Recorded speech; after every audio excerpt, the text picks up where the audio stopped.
Here's why several actors took a break after Game of Thrones. Game of Thrones gained immense popularity, and it is unarguable that the cast is one of the many factors that made it possible. However, some actors wanted to take a break from the spotlight. Here's why several actors took a break after Game of Thrones. Jack Gleeson, Joffrey Baratheon. You let my father die. You're too old to protect anybody. Way before Game of Thrones, Jack Gleeson was recognized for his role in Batman Begins as a young boy. I can't find my mom. He had a wonderful encounter with a Caped Crusader, and this role was attributed to him as Little Boy on the Balcony. It's you, isn't it? Everybody's been talking about you. The other kids won't believe me. When Gleeson was introduced as Joffrey Baratheon on Game of Thrones in 2011, he instantly became the character that fans absolutely despised. War means nothing to me. I can't stand the wailing of women. One word, and I hit you again. I'm telling Mother. His egotistical behavior resulted in the deaths of Arya's friend, Sansa's direwolf lady, and former Hand of the King Ned Stark. For far too many Game of Thrones viewers, Jack Gleeson's appearance became the epitome of evil. King Joffrey later died unexpectedly at his own wedding in Season 4 of the series.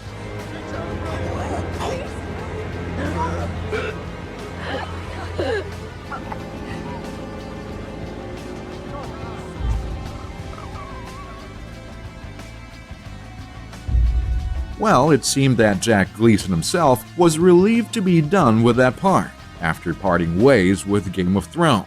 According to Entertainment Weekly, Gleeson stated, "I've been acting since age 8. I just stopped enjoying it as much as I used to." Jacob Anderson, Grey Worm.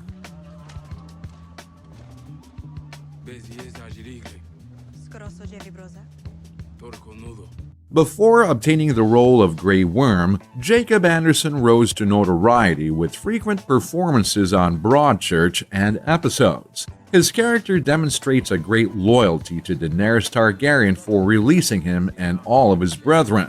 He is the head of the Unsullied, a group of eunuch warriors raised as slaves. He decides to serve Daenerys as one of her most loyal allies. Anderson did no additional acting throughout his tenure on Game of Thrones, aside from a small role in Overlord in 2018, and he hasn't been on screen since the show finished. He walked away from the glare of movies and television to concentrate on his music career as artist Raleigh Ritchie. Andy was his follow-up album, which was released in 2020 after his debut in 2016. Isaac Hempstead Wright, Bran Stark. Who are you? Brandon Stark of Winterfell. Prior to actually getting the role of Bran Stark in Game of Thrones, Isaac Hempstead Wright only had little commercials on his record. Since his character's discovery of Jaime and Cersei Lannister's incestuous relationship was an instigating moment, he undoubtedly generated a significant fraction of the series' plot. While his character made increasingly bizarre twists on the popular TV series, Isaac Hempstead Wright struggled to rediscover normalcy behind camera.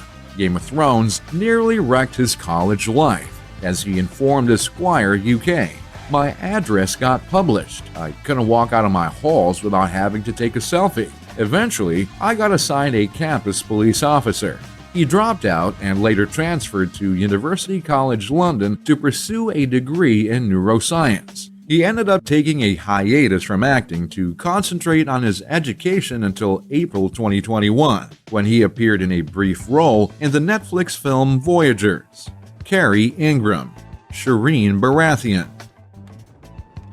Is there any way I can help? I'm the Princess Shireen of House Baratheon, and I'm your daughter.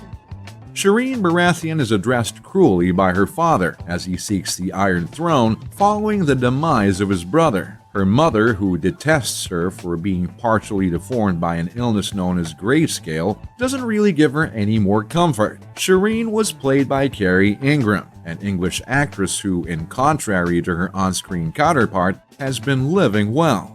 She had previously won an Olivier Award for her performance in Matilda the musical. You have to put it right, but nobody else is gonna put it right for me. Prior to Game of Thrones, and she had a couple more TV cameos and was a recurring character on Free Reign. However, she hasn't appeared elsewhere on camera after the show finished. The pandemic undoubtedly made a significant role, but we'll certainly expect something good from Carrie Ingram in the near future. Callum Wary, Tommen Baratheon.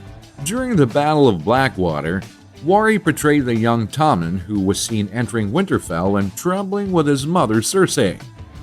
They're still fighting. No one's going to hurt you. He didn't show up in Season 3, and when the character finally reappeared, it was decided to replace the role with an older actor to embark on the character's more intricate and important journey. Wary, on the other hand, has never featured on screen since, and there appears to be very minimal information on the internet of what he's up to now. He's probably somewhere, looking a lot older than his previous character did when he portrayed him, and perhaps sometimes getting approached and questioned why he seems familiar. Luke Barnes, Rast. You girls can do as you please, but if Thorne puts me up against Lady Piggy, I'm gonna slice me off a side of bacon. Prior to portraying Rast on Game of Thrones, Luke Barnes was essentially a British playwright and screenwriter, with nothing more than a minor acting appearance as Drunk Man in an episode of Skins to his record. Nonetheless, he made an unforgettable impression as one of the numerous shady characters Jon Snow meets throughout his time with the Night's Watch at Castle Black. Barnes did have a few minor roles in independent movies after concluding a stint on Game of Thrones, but he hasn't been on screen since the series concluded. Rather, he's moved to Northern Ireland to resume writing and producing theater, particularly collaborating with prisons to incorporate theater into the rehabilitation program. Stephen Cole, Covaro. Stephen Cole was best remembered for 5 years as Leo Johnson on the Liverpool soap opera Brookside from 1996 to 2001, before even being cast as Covaro in the second season of Game of Thrones in 2012. After Khal Drogo's demise at the conclusion of Season 1, Covaro became one of Daenerys Targaryen's most reliable blood riders, navigating the Red Waste Desert and the perilous city of Karth.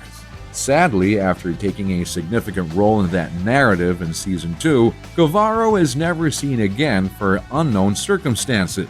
Stephen Cole had brief roles in 2014 and 2018, but hasn't acted since the last season of Game of Thrones concluded in 2019. It's unclear whether the pandemic or private concerns have prevented him away from the cameras. Josephine Gillen, Marie. Josephine Gillen had no acting history before applying to an ad and getting the role of Marie as a sex worker at Littlefinger's brothel. Regardless of the fact that this is a potentially perilous field of work in King's Landing, she got to dodge King Joffrey's wrath in Season 3, withstand the Faith Militant's attack on the brothel in Season 5, and participate in scenes all the way through Season 8. During the run of the series, Josephine Gillen participated in one independent movie, but she was not seen on camera after that. She informed Daily Mail that getting the part saved her life at the time when she was floundering, and that she planned to build a career out of acting. Vladimir Furtick, the Night King. The Night King is perhaps the series' most formidable enemy. Although actor Richard Brake was initially cast as the Night King, he departed the program after Season 6 because of schedule conflicts, and was substituted by stuntman Vladimir Furtick for Season 7 and 8. The fact that the character's look is a composition of makeup and computer-generated imagery, as well as he never talks, this undoubtedly eased the replacement of the cast. Furtick has worked as a stuntman in Hollywood for many years, on films such as Dragonheart, Behind Enemy Lines, and Thor: The Dark World. He acted as a stunt performer on 16 episodes of Game of Thrones and was listed as a stunt supervisor on the episode Winterfell, in addition to acting in 5 episodes as the Night King. He appears to be working as a stunt performer on Netflix's The Witcher. However, his performance as the Night King is by far his biggest appearance on camera. Who knows, maybe we'll see these stars again on screen in the coming years. Let us know which fact shocked you the most by leaving a comment down below. Thank you for watching, and see you again soon.